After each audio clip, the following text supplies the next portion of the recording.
જીગરજી જોડાયેલા છે અને સમય થઈ રહ્યો છે હવે એમના પસંદગીના સ્ટોક જાણવાનો. તો જીગરજી, હવે ડિસેમ્બર સિરીઝની શરૂઆત થઈ છે. ઘણા બધા સ્ટોક આપણે નવેમ્બર સિરીઝની અંદર જોયા છે કે લાઈફ ટાઈમ હાઈ બનાવી રહ્યા છે. ઇવન આજે પણ જો SBI છે કે શ્રીરામ ફાઇનાન્સ જેવા સ્ટોક છે એક નવા લાઈફ ટાઈમ હાઈ પર છે. તો હવે ડિસેમ્બર સિરીઝ માટે અહીંયાથી જો તમારી કશેક પસંદગી બની રહી હોય તો કયા સ્ટોક્સમાં બનશે?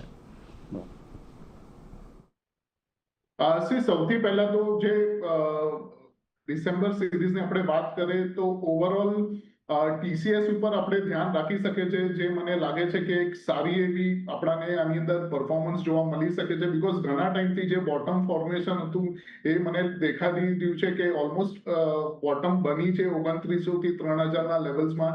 એટલે TCSમાં તો ડેફિનેટલી બાય કરવાની જ સલાહ રહેશે. જે કરંટ રેટ ચાલી રહ્યો છે 3140 થી લઈને 3120 ની અપ્રોક્સિમેટ રેન્જમાં આપણે એક વખત બાય કરવાની સલાહ રહેશે. સ્ટોપ લોસ જે રહેશે એ જે મોટો સ્વિંગ છે એનો 3000 નો એના નીચે એક સ્ટોપ લોસ રહેશે અને ઓવરઓલ ટાર્ગેટ હું 3400 થી લઈને 3450 સુધી એક્સપેક્ટ કરી રહ્યો છું TCSમાં. સેકન્ડ છે વરુણ બેવરેજીસ છે. વરુણ બેવરેજીસ ઘણા ટાઈમથી આપણે જોઈએ તો એક મોમેન્ટ આવે છે અને એક પુલબેક આવે છે, ફરીથી એ જ રેન્જમાં ફસાયેલું છે. બટ ઓવરઓલ જે રીતે મલ્ટિપલ બોટમ્સ આપણાને 450 ના ઝોનમાં દેખાડી રહી છે છેલ્લા 6 થી 7 મહિનાથી અગર આપણે જોઈએ તો 4 થી 5 બોટમ આ જ લેવલે બની છે 450 ના.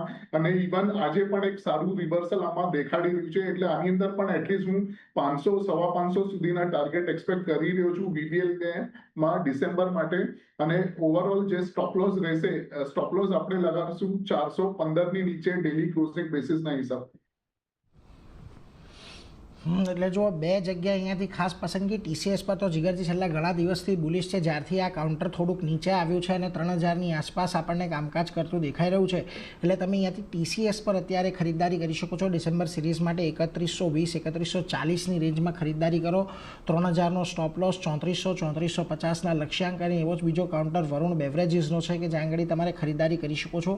ઓવરઓલ 415 રૂપિયાનો એક સ્ટોપ લોસ તમારે અહીંયા ધ્યાને રાખવાનો છે અને 500 થી 550 સુધીના લક્ષ્યાંક તમને VBLમાં આવતા જોવા મળી શકે છે. એટલે ડિસેમ્બર સિરીઝ માટે તમારે ખાસ આ બંને સ્ટોક પર નજર રાખવાની છે.